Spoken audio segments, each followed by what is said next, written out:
நொண்டி கருப்புசாமி.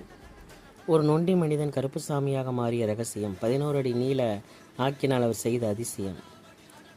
ஆதி காலத்தில் மனிதனாக பிறந்த தெய்வமாக மாறிய மனிதர்களை சிறு தெய்வங்களாக இன்று வரை மக்களால் வணங்கப்பட்டு வருகிறார்கள். அப்படிப்பட்டவர்கள் ஒருவர் தான் நொண்டி கருப்புசாமி. இந்த நொண்டி கருப்புசாமி எங்கிருந்து வந்தார், எதற்காக வந்தார் என்பதை பற்றி எந்த ஒரு தகவலும் இல்லை. ஆனால் எங்கிருந்தோ வந்தவர் இங்கு தெய்வமாக மாறி அந்த ஊர் பொதுமக்களுக்கு காவல் காத்து கொண்டிருக்கார் என்பது குறிப்பிடத்தக்கது. இனி அவரை பற்றி கட்டுரையில் தெளிவாக காண்போமா விரிவாக.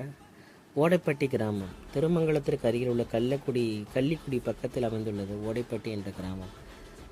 இந்த கிராமத்தில் நாயக்கர் ஒருவர் வாழ்ந்து வந்தார். அவருடைய தோட்டத்தில் விளைந்த நெல், காய்கறிகள், பருப்பு போன்றவர்களை மூட்டைகளாக கட்டிக்கொண்டு மதுரையில் உள்ள சந்தைக்கு விற்பனைக்காக மாட்டு வண்டியில் ஏற்றி சென்று கொண்டிருந்தார். வழிமறித்த நொண்டி மனிதர். மாட்டு வண்டியில் நாயக்கர் சென்று கொண்டிருக்கும் போது அவருடைய மாட்டு வண்டி ஒரு நொண்டி மனிதர் வழிமறிக்கிறார்.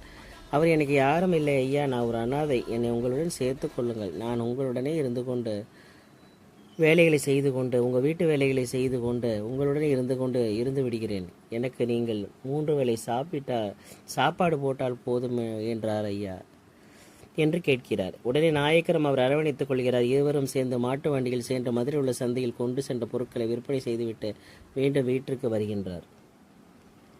மாட்டு கொட்டையில் வசிக்கும் நொண்டி மனிதர். பிறகு நாயக்கர் அவரை வீட்டில் உள்ள ஆடு மாடுகளை கவனித்துக் கொண்டு, உங்களால் முடிந்த வேலைகளை மட்டும் செய்து கொண்டு இங்கே தங்கிக் கொள்ளுங்கள் என்று மாட்டு கொட்டையில் வசிப்பதற்கு ஒரு இடத்தை ஒதுக்கி கொடுக்கிறார். அந்த நொண்டி மனிதரும் நாயக்கர் வீட்டில் கொடுக்கும் சாப்பாட்டை சாப்பிட்டு கொண்டு அந்த மாட்டு கொட்டைகளே வசித்து வருகிறார். மண்ணெண்ணெய் விளக்கை நாக்கால் தூண்டி எரியவிட்ட நொண்டி மனிதர். ஒரு நாள் நாயக்கர் வீட்டு வேலைக்காக வெளியூருக்கு சென்று விட்டார். அப்போது அந்த வீட்டில் நாயக்கர் நிறைமாத கர்ப்பிணி மகளும் வீட்டு வேலை செய்யும் நொண்டி மனிதர் மட்டுமே இருக்கின்றனர். மாலை நேரத்தில் இடியும் மின்னலுடன் பலத்த மழை பெய்து கொண்டிருந்தது. அப்பொழுது வீட்டில் உள்ள நாயக்கரின் மகள் இடுப்பு வலியால் துடித்து அழுது கொண்டிருந்தாள். இந்த சத்தத்தை கேட்ட நொண்டி மனிதர் அப்பொழுது வீட்டில் யாரும் இல்லாத நேரத்தில் வீட்டிற்குள் செல்வது தவறு என்பதை அறிந்து வெளியிலே நின்று கொண்டிருக்கிறார். அந்த வீட்டில் உள்ள மண்ணெண்ணெய் விளக்கு திரி சரியாக தூண்டப்படாமல் இருந்ததால் அணையும் நிலைக்கு செல்ல தயாரானது. இதை பார்த்து கொண்டிருந்த அந்த நொண்டி மனிதர் வாசலில் நின்று கொண்டு தனது நாக்கை ஒரு 11 அடி நீர தூரத்திற்கு நீட்டி அந்த மண்ணெண்ணெய் விளக்கில் உள்ள திரியை தூண்டி விடுகிறார். அப்பொழுது அந்த திரி நன்றாக கொழுந்து விட்டு எரிந்து கொண்டிருக்கிறது.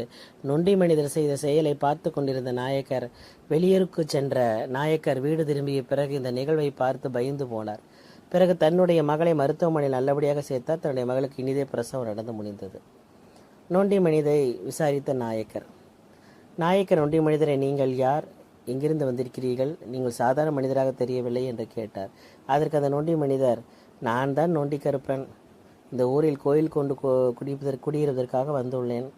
இந்த ஊரில் உள்ள வளகுருநாதர்